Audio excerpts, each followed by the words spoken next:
नमस्कार साथियों, स्वागत है एक बार फिर हमारे YouTube चैनल डी नॉलेज वाणी में।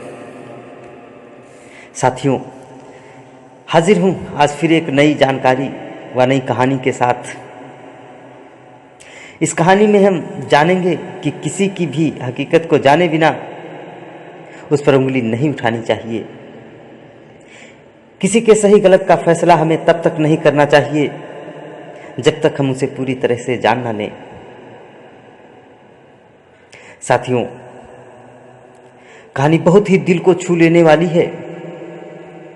तो साथियों, देर ना करते हुए कहानी में आगे बढ़ते हैं।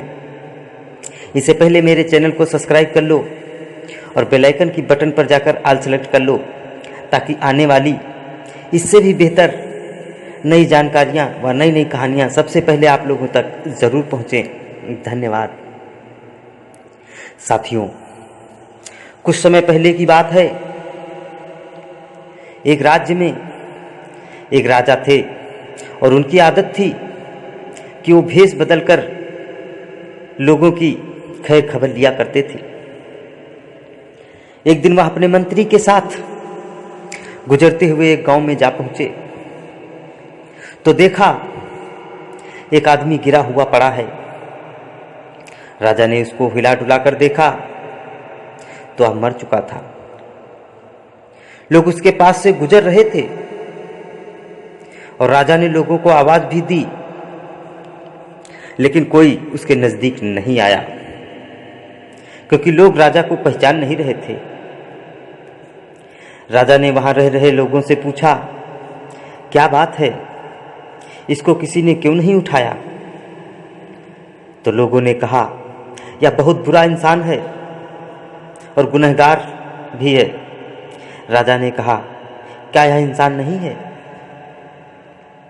और उस आदमी की लाश उठाकर उसके घर पहुंचा दी और उसकी पत्नी को लोगों के रवैये के बारे में बताया। उसकी पत्नी अपने पति की लाश को देखकर रोने लगती है और कहने लगती है, मैं गवाह हूं, मेरा पति बहुत नेक इंसान था। इस बात पर राजा को बड़ा ताज्जुब हुआ और कहने लगे, यह कैसे हो सकता है? लोग तो इसकी बहुत बुराई कर रहे थे और तो और इसकी लाश को हाथ तक नहीं लगा रहे थे। तब उसकी बीबी ने कहा, मुझे भी लोगों से यही उम्मीद थी। दरअसल हकीकत यह है कि मेरा पति रोज शहर से शराब खाने में जाकर और शराब खरीदता, फिर घर लाकर नालियों में डाल देता था और कहता था कि चलो कुछ तो गुनाहों का बोझ इंसानों के सर से हल्का हुआ। और रात में इसी तरह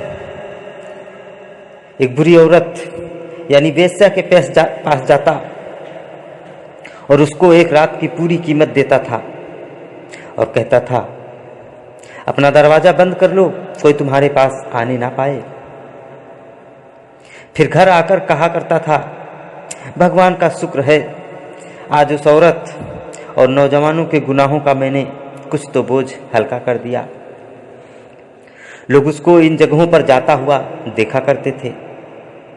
मैं अपनी पति से कहती थी, याद रखो, जिस दिन तुम मर गए लोग तुम्हें नहलाने तक नहीं आएंगे और ना ही तुम्हारी अर्थी को कंधा देने आएंगे।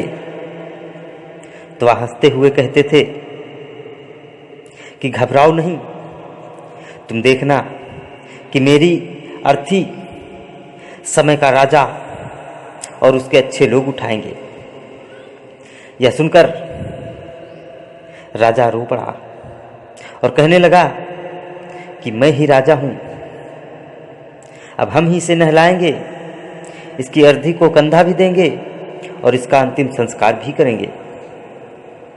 साथियों, जाहिर है कि हम कुछ देखकर या दूसरों से सुनकर अहम फैसले कर बैठते हैं। अगर हम दूसरों के दिलों के भेद जान जाएं तो शायद कुछ भी ना बोल पाएंगे।